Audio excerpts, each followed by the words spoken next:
Prime Minister, Mr. Defense Minister.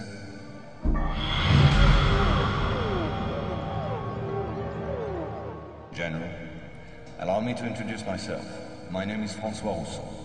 I'm in charge of an informal research group, which does not appear in your organization charts. Our president, to whom I personally and exclusively refer, thought it useful, if not necessary, that I clarify for you a certain number of issues. You think that as initiates you're better informed than most people. Allow me to doubt.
At this very moment, things are taking place. They are somehow serious enough for the informations and documents that I kept for you be revealed to you now.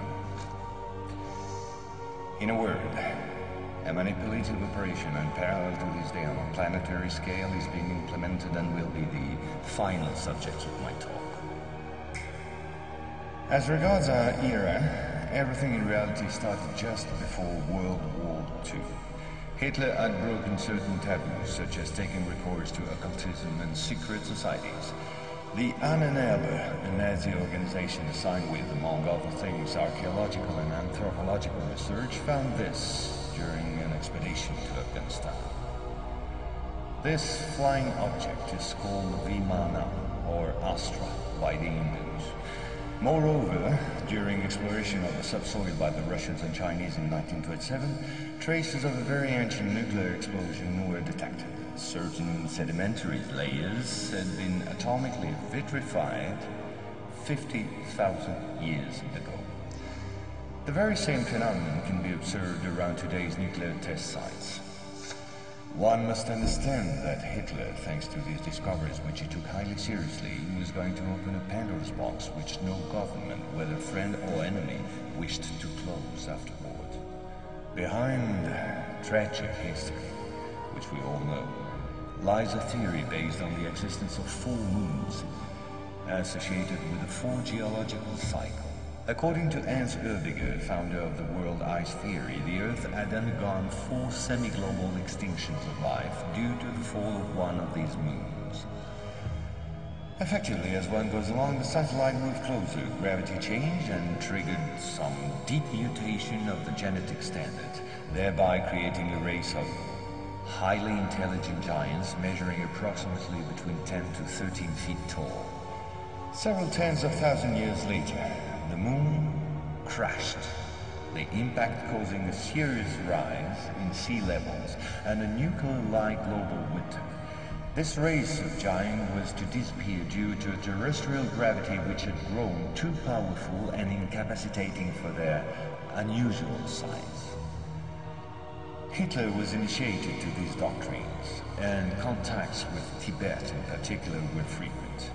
The Nazis sought contact with the survivors of ancient civilizations, holders of ancient technologies like the previously described Vimanas. One of these civilizations spread out over the entire planet more than 600 pyramids made of stone, earth, and even iron.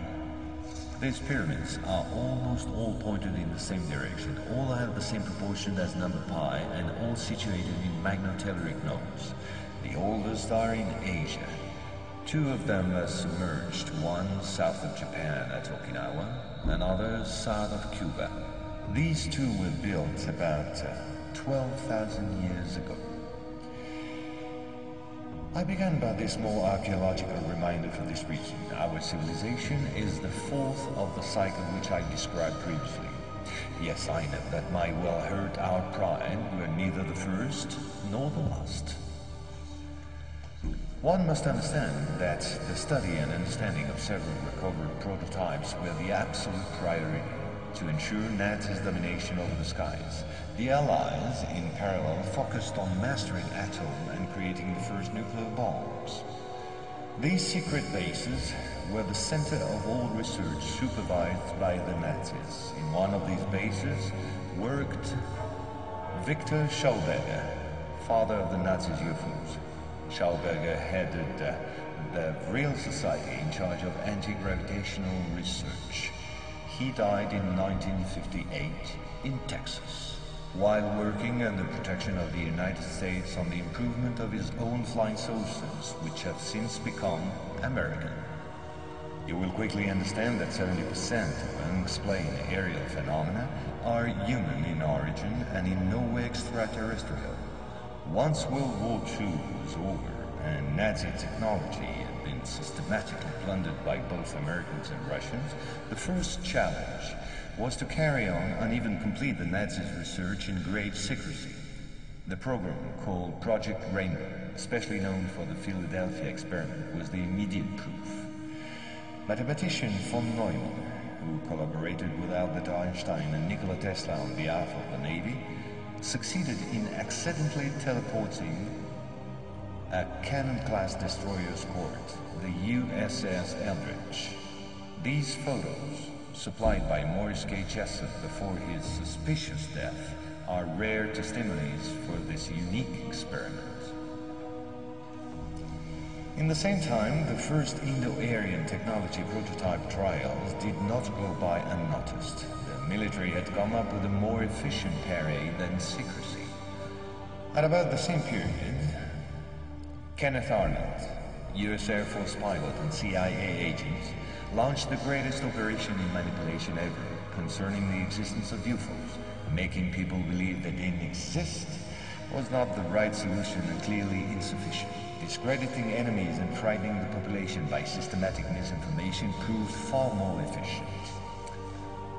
UFOs and parahuman belong henceforth to the movies, television, and collective paranoia, and not to the realm of scientists as it should have been the case.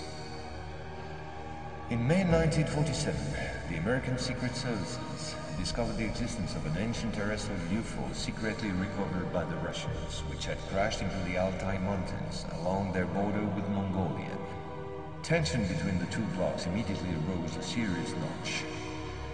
The discovery was spectacular, and so not to lose face, the Pentagon, in tandem with the CIA, decided to tell lies and imagine a huge bluff to convince both the Russians and the world at large that they too recovered a UFO in Roswell in July 1947. Of course, it wasn't true, but the bluff worked all the same. And when he reaches Jerusalem, then Allah speaks to him and says to him, go up the mountain, which is a mountain in Baitul Maqdis. When he goes up the mountain, then Gog and Magog surround the mountain. And they say, we have killed those who are on the mountain. Now let us kill those who are in the heavens.